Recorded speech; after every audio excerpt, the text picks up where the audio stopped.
Fala pessoal, tudo bem? Vamos começar uma revisão rápida sobre velha ordem mundial. A ideia aqui é a gente compreender esse período pós-Segunda Guerra Mundial. Lá na próxima aula a gente está falando de globalização, beleza? Ao se falar em velha ordem mundial, a primeira coisa importante é a gente entender que a gente está falando de geopolítica, ou seja, é velha ordem geopolítica mundial. Então, eu coloquei para vocês aí a definição do Vicentini de geopolítica, tudo bem? E aí você deu uma lida com calma. Professor, mas em síntese, o que é geopolítica? Cara, geopolítica nada mais é do que relação de poder. Relações de poder, melhor ainda. Ou seja, se a gente está falando de geopolítica global, a gente está falando de relações de poder entre países. Tudo bem? Agora, lembre-se que você pratica geopolítica no seu cotidiano. Eu sempre falo com os meus alunos o seguinte: dentro da sua casa existe uma hierarquia de poder. Geralmente é assim. E a pessoa que exerce esse poder exerce por algum motivo. Tem lugares tem casos que a pessoa que exerce o poder é aquela que grita mais alto. Em outras casas são quem está no topo da hierarquia do poder são as pessoas que é aquela pessoa que leva o dinheiro para casa, digamos assim, em aguente sempre. Tá legal?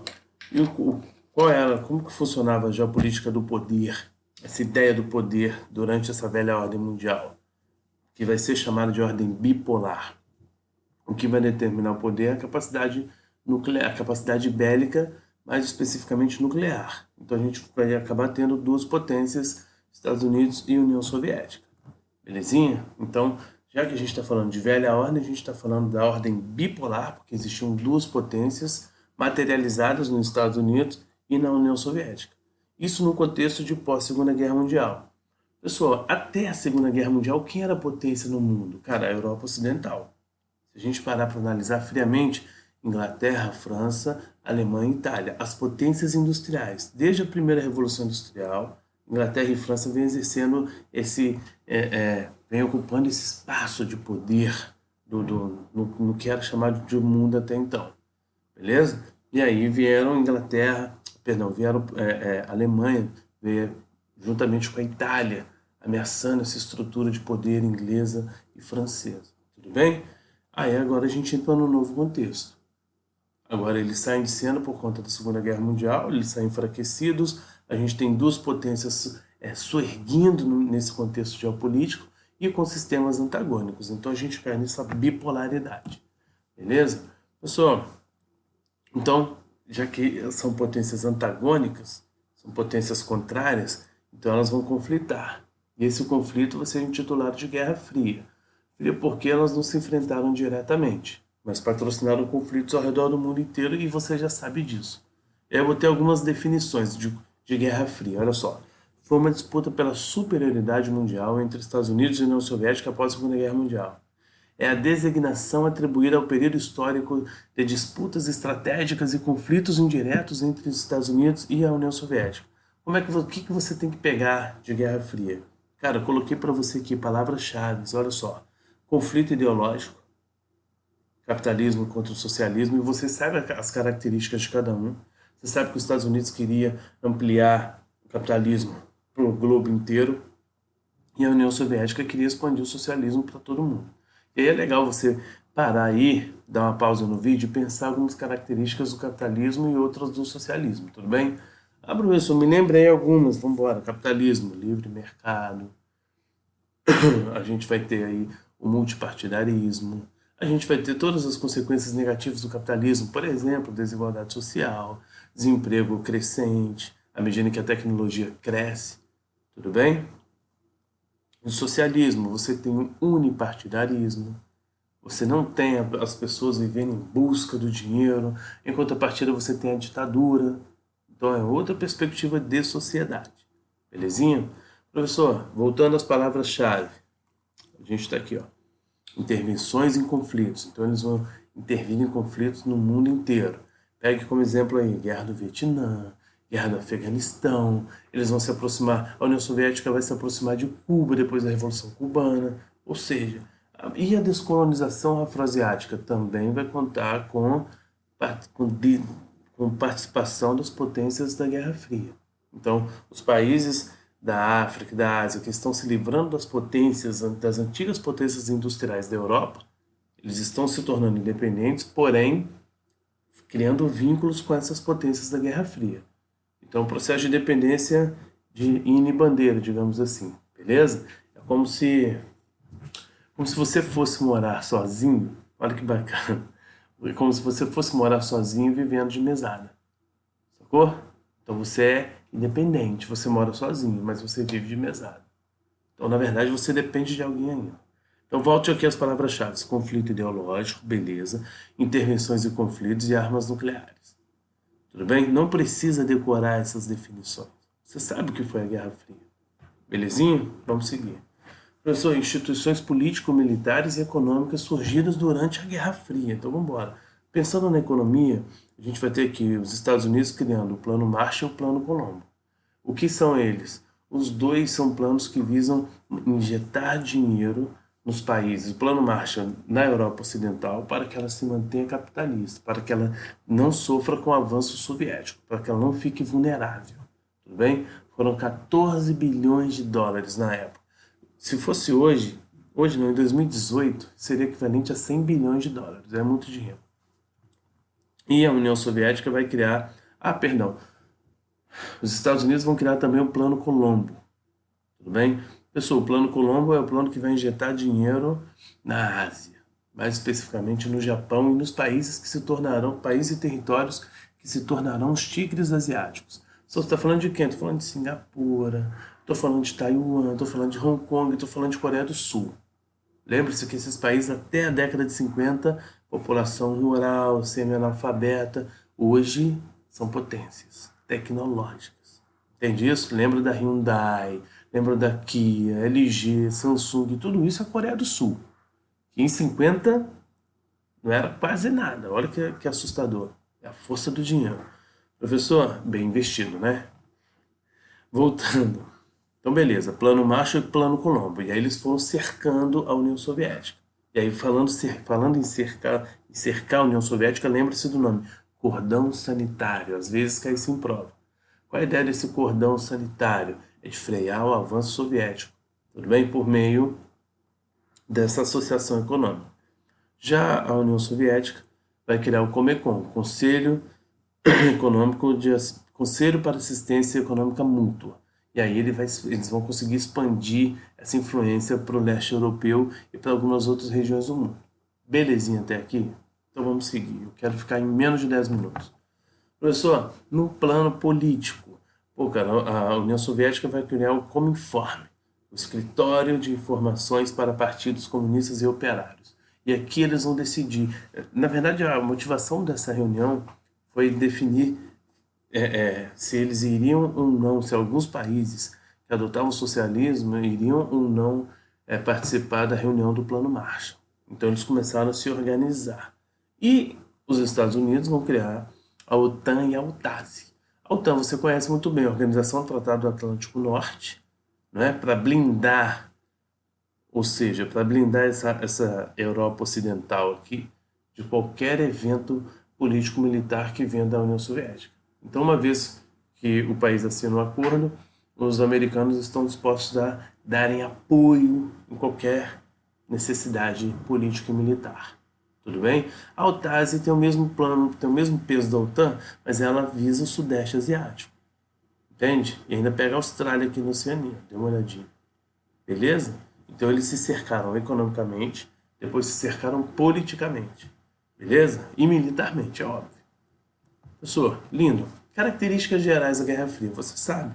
Disputa tecnológica, corrida armamentista, corrida espacial, espionagem, CIA, KGB, promovendo aí intervenções em diversos países, promovendo até alguns conflitos, busca de aliados, conflitos regionais, crise dos mísseis e o Muro de Berlim. Esses dois aqui são especiais. Lembra-se que a crise dos mísseis, 1962, vai acabar resultando no embargo que os americanos farão a Cuba. E vai fazer com que Cuba pare no tempo no que se refere a produtos tecnológicos. Você não pode se esquecer que durante a Guerra Fria, o mundo continua girando. Ou seja, A gente passa pela terceira revolução industrial durante a Guerra Fria. Então, o salto produtivo norte-americano foi algo absurdo. Não só norte-americano, mas o bloco capitalista inteiro vai começar a desfrutar disso. E uma vez que eles promovem o embargo a Cuba, Cuba fica de fora de toda essa evolução. Entende? Essa evolução tecnológica. Não estou falando que a vida ficou melhor, não. Isso aí cada um vai julgar que achar melhor, né? A gente está em tempos de coronavírus, homework. Daqui a pouco a galera vai falar se foi bom ou não essa brincadeira aí de trabalhar em casa. Mas ainda assim, com a tecnologia é possível. Sacou? Senão a gente nem estaria aqui. Seguindo a vida. E o Muro de Berlim? Professor, o Muro de Berlim começou a ser construído ainda na década de 60. Foi construído pelo Bloco Soviético e tinha como objetivo impedir a passagem das pessoas da Berlim Oriental para a Berlim Ocidental. Tudo bem? Belezinha? Pessoal, quase 40 anos depois, o muro é derrubado. E o muro acaba sendo a materialização da separação da Guerra Fria.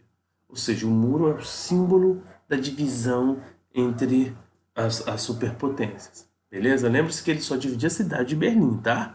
Não era a Alemanha inteira, não. Se não me engano, são 155 quilômetros, 302 torres, foram 140 mortos tentando atravessar o muro. Então é um negócio assustador. Professor, conflitos, guerras, revoluções e ditaduras. Aí, poxa, separei alguns pra gente, olha só. Guerra das Coreias, de 50 a 53, que vai acabar resultando aí na separação entre as Coreias. Guerra do Vietnã, que foi a primeira guerra com equipe de televisão, com equipe jornalística participando do conflito. E aí essa guerra foi um marco, porque os americanos vão acabar perdendo o conflito, eles vão acabar não conseguindo o objetivo central no Vietnã, fizeram uso do agente laranja, que era um desfoliante. Né? Lembre-se que os soldados americanos eram treinados em zonas urbanas, e aí quando chegam ao Vietnã para lutar na mata, na selva, não conseguiam achar os Vietcongs. É nessa guerra que o AK-47 vai se popularizar, porque era uma arma produtiva, você enfiava na lama, ela continuava atirando. E aí vem essas cenas grotescas, né, das criancinhas aí desesperadas em função dos ataques norte-americanos. E aí a população norte-americana passa a se voltar contra a intervenção militar americana no Vietnã. Entende? Aí surge aquela frase, tragam os nossos garotos para casa. Se você reparar o período, é o mesmo período que está nos Estados Unidos, vai estar eclodindo a cultura hippie. O Woodstock vai estar explodindo na década de 70, fim de década de 60, início de 70, faça amor, não faça guerra. Tudo questionando, nesse contexto de questionamento dessa intervenção militar. E na guerra do Afeganistão, a gente vai ter os dois também. Aqui é muito engraçado, porque a gente vai ter os xiitas se unindo aos Estados Unidos e os sunitas recebendo apoio da União Soviética. Entende? E, poxa, tivemos ditaduras também, né, professor? Aqui, ó. Botei para você ditadura no Brasil, com dedos norte-americanos, né? Muito interesse norte-americano em manter a ditadura aqui para, segundo eles, impedir que o Brasil se tornasse um país comunista. Lembrando que ninguém no mundo virou comunista, né? Tudo bem. Até aqui tudo bem? Espero que sim, né? Professor, e o fim da Guerra Fria? Já passei meus 10 minutos, agora vamos tocar. Professor, o fim da Guerra Fria vai se dar diante da crise da União Soviética. Lembra da história da Terceira Revolução Industrial? A União Soviética não consegue acompanhar. Então eles têm uma saturação da produção, porque eles não conseguem produzir de acordo com a demanda da própria União Soviética. E aí vai gerar uma queda de produtividade. Eles têm problema de corrupção no governo. Eles vão apresentar obsolescência industrial.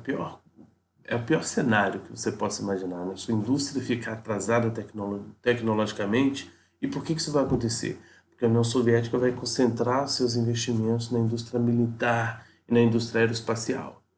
Sacou? Lembre-se que eu coloquei lá atrás, ó, nessa corrida espacial, a gente teve a Laika sendo a primeira cachorra mandada, o primeiro ser vivo a ir para o espaço, e os americanos começaram o projeto NASA, só que isso custa uma fortuna.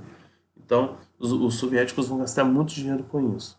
No finalzinho da década de 80, eles vão lançar a Glasnost e a Perestroika. Com qual objetivo? Não deixar a União Soviética acabar. Glasnost significa transparência para tentar aliviar essa questão política que eles viviam, essa rigidez com muita corrupção, e a perestroika eram reformas econômicas que eles acabaram propondo à população, permitindo inclusive a iniciativa privada dentro da União Soviética. Obviamente não vai dar certo, e aí em 89 ocorre a queda do Muro de Berlim. A queda significa a liberação da passagem, e é o que marca o fim da Guerra Fria. Quando chega em 1991, a União Soviética se desfaz e forma-se a CEI, Comunidade dos Estados Independentes. E aí a gente entra em um novo rearranjo global. Essa bipolarização acaba e a gente entra numa estrutura economicamente multipolar, militarmente unipolar, e os inimigos passam a vir de todos os lados. Entende? Então, alguns autores chamarão de desordem mundial. Essa nova ordem é uma desordem, porque a gente acaba não tendo aí a gente acaba não tendo com muita clareza quem é quem. Sacou? Se você tem 20 anos hoje, está vendo isso, para você potência é Estados Unidos e China. Mas quando você nasceu, a China não era o que é hoje. E você já nasceu na nova ordem mundial, olha que doideira. Então, perceba que não é tão claro como foi durante os praticamente 40 anos de Guerra Fria. Tudo bem, pessoal? Espero ter ajudado. Estamos juntos. Força nos estudos. Um abraço e valeu! Não vou editar.